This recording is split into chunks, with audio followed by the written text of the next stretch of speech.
বিএনপির যদি ধ্বংস হয় সেটা হবে বিএনপি 5ই আগস্টের পরে বিএনপির কিছু নেতাদের কারণে।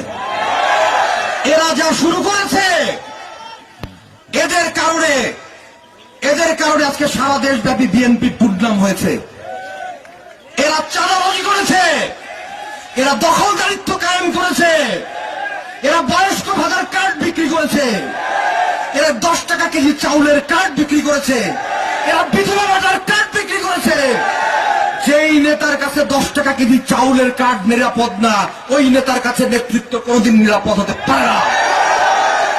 লালপুর বাগানি পাড়াতে এই ধরনের নেতৃত্বকে প্রত্যাখ্যান করা হলো। আমি বিশ্বাস করি যেই সমস্ত লোকেরা, যেই সমস্ত নেতারা এই কাজগুলো 5ই আগস্টের পরে করেছেন, এই বিধবা ভাতা, বয়স্ক ভাতা কার্ড যারা বিক্রি করেছে তাদের, যারা চাঁদাবাজি করেছেন, চাঁদাবাজি করে বিএনপির নাম মান ইজ্জত নষ্ট করেছেন, তাদের চেয়ে একটা ভিখারির সম্মান বেশি।